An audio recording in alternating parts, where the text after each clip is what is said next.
The Quantum Incursions are now in the Middle Ages. Leaving behind its old Iron Age claddings, you'll now be playing in the early, high, and late Middle Ages. That's right, we've got 3 ages in one incursion. The short version is that this update makes building your settlement much more important, introducing some new twists that will require some thought and strategy. There are also some new rewards that are very powerful and a shop so that you can get the exact rewards that you want. Let's start by looking at the settlement, where I've got some good news. You no longer need to worry about roads. No building needs a road, and that option has been removed from the building menu, making organizing your settlement a lot easier. Also, we have quite a few new buildings to work with. For residential, production, cultural, and decoration buildings, you will have 3 from each age. And for military buildings, there are all 5 from each age. Before we get into the new changes and useful info for each, there is a handy support page with the stats and info for all the buildings.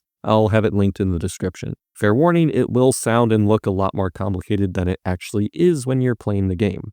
Residential buildings will provide population and quantum coins, as you'd expect, but they also provide a new resource called Chrono Alloys. Depending on the age, they'll also give a coin boost. Early middle-age buildings give none, high middle-age ones give a 10% boost, and late middle-age buildings give 20%, although the higher-age versions will also produce fewer base coins and population. Importantly, residential buildings no longer provide quantum actions. That bonus has been given to cultural buildings instead.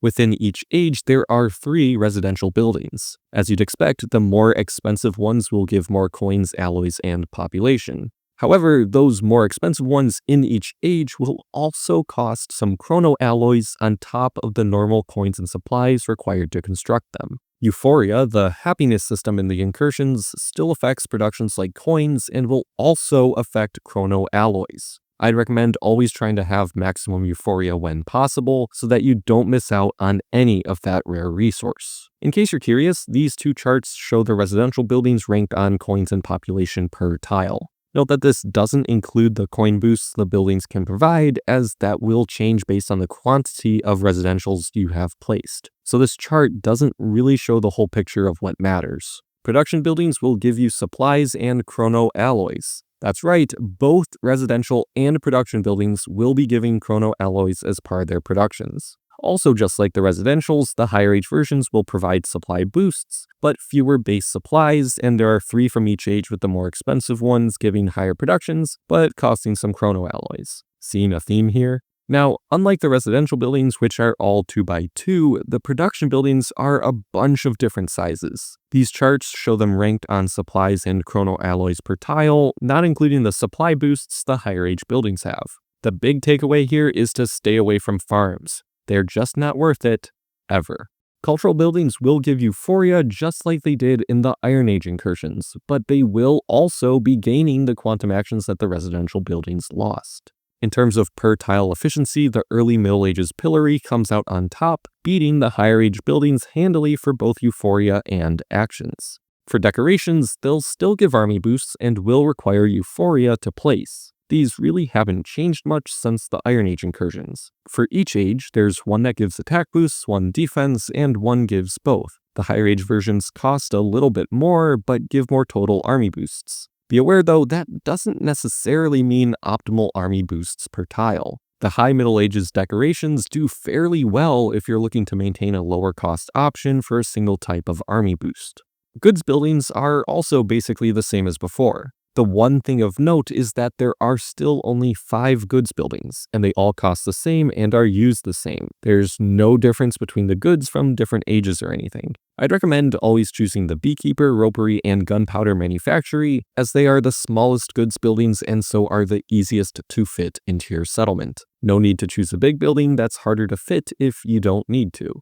Lastly, the military buildings will have a total of 15 unique buildings with 5 for each age. When you choose your units, you will only be able to choose the unit types that you want, say one of them is light units, after which the light unit barracks will be unlocked across all 3 ages. Obviously, the units get better with each age higher, their stats are the same as they are in the normal game, but the production costs will increase with each age for the units.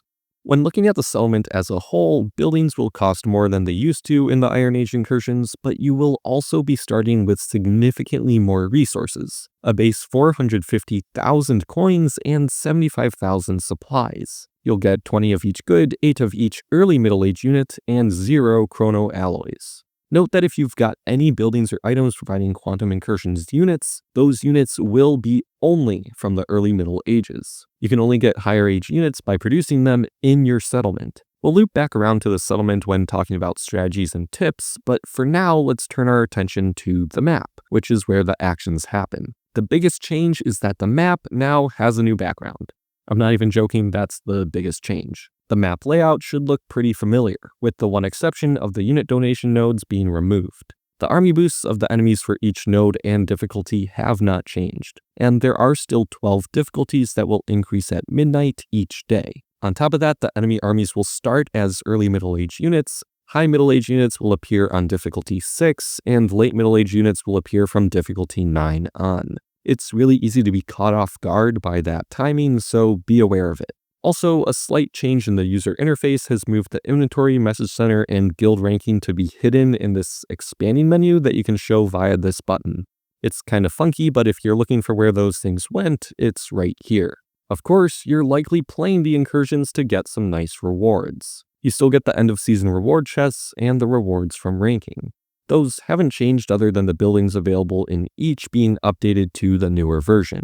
A similar story can be told with the Quantum Pass. Just new buildings with the exception that on the browser version of the game you get diamonds with the purchase of the passes thanks to the recent purchase changes. What's truly new with rewards is that on each node you'll now see coins and supplies, shards, metals, forge points, and a new currency, Lunar Coins. No more fragments of various buildings, Lunar Coins have taken their place. As you'd expect, harder nodes will give more Lunar Coins per interaction, as will nodes on higher difficulties. You can redeem these Lunar Coins in the new shop for Quantum Incursions, which is very similar to the Guild Battleground shops. Note that for all the items in the shop, you can get 10 fragments of them. I've just omitted that here so it's easier to read. The big thing here is that you can get fragments of the Neo Bazaar, which is the new main reward for the Quantum Incursions. The Neo Colossus has been dethroned. To go on a small tangent about the Bazaar, it's 5x4 and has 8 normal levels where it ends up being fairly powerful. However, with the silver and gold upgrades, which makes it the Neo Emporium, you can choose whether to focus it on the Guild Battlegrounds or the Guild Expeditions. Here's a comparison of the two options on their max levels, with the green bars marking where one provides something more than the other one. Which one is best for you will likely vary based on what you want in your city, so choose wisely. Not shown here is that both will also give fragments of an exclusive building, the Neo Fashion Boutique, that you can only get from the Neo Emporiums. It's the new Neo Marble Gateway, if you will. Anyways, back to the shop. One important thing to notice is that you can use quantum metals to buy the silver and gold upgrades for the Neo Emporiums if you've either purchased all the expansions or would rather spend your metals here. Kind of niche, but it's a possible way to avoid spending your coins to get those fragments. You can also get fragments of the Neo Colossus from previous incursions, the 2 new side buildings in this incursion, the Clock Tower and Menagerie, and then all older buildings from previous incursions. The shop itself will reset its limits every single season, but the Lunar Coins will be a permanent currency, just like the Guild Battlegrounds coins. Alright, that's all the new stuff. Let's look at the strategies. Now, I do want to be upfront about this. I will not be giving or recommending any step-by-step guide to building your settlement, because you likely have or will be getting soon Quantum Incursions army boosts or starting resources. Thanks to buildings in your main city, giving you a step-by-step guide would likely hold you back from doing well and could also remove a lot of what can make the feature interesting. Rather, I'm going to be focusing on guidelines and the sort of milestones that you should look for as you build your settlement. So, diving into it, when you first open up your settlement on day 1, you will only have 3 of each residential production and cultural building available. The reason? The higher tier buildings in each age require Chrono Alloys to build. This means that your first order of business is going to be setting up residential production and cultural buildings to start producing those alloys. The important thing to realize is that Euphoria, the happiness mechanic in the settlement, does affect the alloy production, so that must be a priority as well, and that's actually where I'd like to start this off. Of course, place expansions using shards or starting goods if those are things you want to do, but once you're ready to start placing buildings, the cultural buildings I'd recommend using would be the churches. They're a little bit more expensive than the early Middle Ages marketplaces, but the churches are the most efficient starting building for both Euphoria and actions.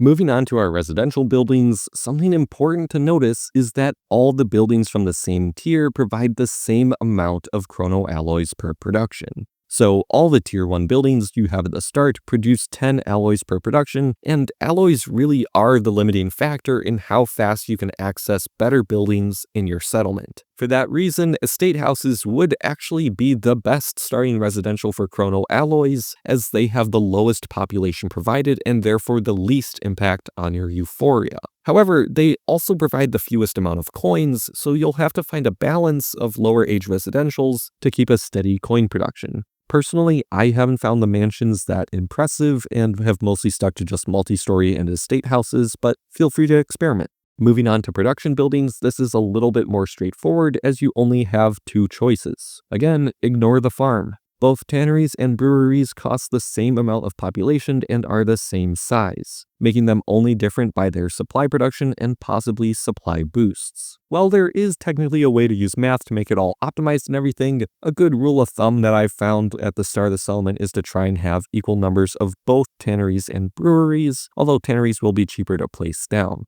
Look at how close those lines are, it's good enough.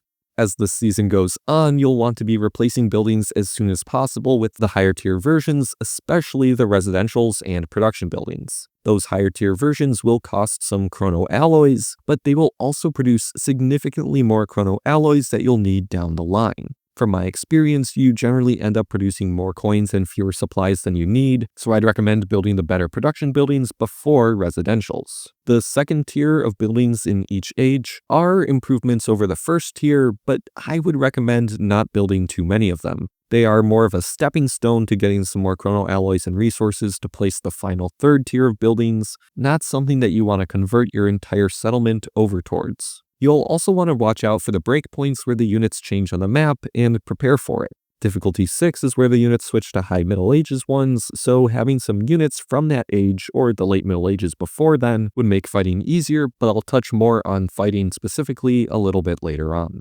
Of course, depending on your army boosts, exactly when you need to start producing units and which age of units you will need to win will vary. As the incursion progresses towards the late to end game, your settlement will continue to evolve towards the higher tier buildings, of which some are better than others. For residential buildings, clapboard houses and manors will be your best bet, with the difference between them being whether you need a lot of coins at this stage or not. If you still need coins, you're going to want to have more clapboards, but if you've got more coins and supplies than you need, as can happen towards the end of an incursion, the manors will cost more but provide less population and the same Chrono Alloys, therefore less Euphoria will be needed to sustain an enthusiastic settlement. For production buildings, bakeries and cooperages will likely be the best choices here. It's the same idea as the tanneries and breweries, with trying to have roughly the same number of each for the optimal supplies production. If you need a few more supplies and don't have much space, the alchemists can also be useful as they are only 3x2 and relatively cheap.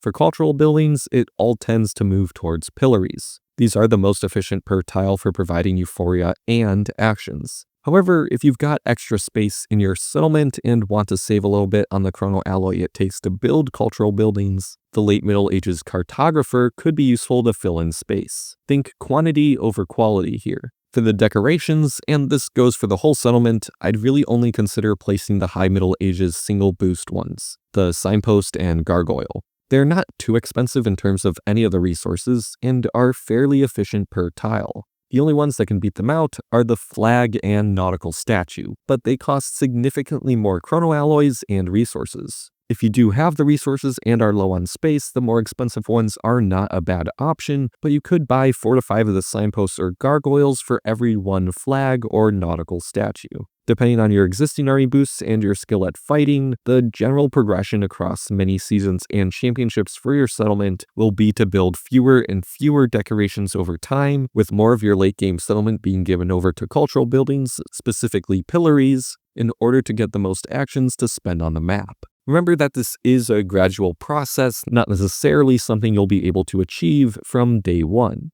The last thing I did want to touch on in this video is going to be the units you may want to use. As with the Iron Age variant of Quantum Incursions, the ranged and artillery units are very useful for the simple fact that they can attack other units prior to being attacked themselves. The trebuchets from the High Middle Ages seem to be the standout option, but be aware that the artillery options in the Middle Ages are not nearly as dominant as the ballistae were in the Iron Age. Beyond that, I'd probably choose either heavy or fast units depending on your preferences. The light units in these ages just don't really hold up as well as I would like, but your mileage may vary. If you want to look a little bit more into fighting with these Middle Age units, the FanWiki has some pretty well thought out pages for each with tips on how to use and counter each unit. I'll link the FanWiki's page on military units in the description, and from there you can click through to each unit's individual page for more information. It's quite handy, actually. That's about all I have for new information, but I wanted to leave you with some thoughts. Mainly, remember to enjoy the feature.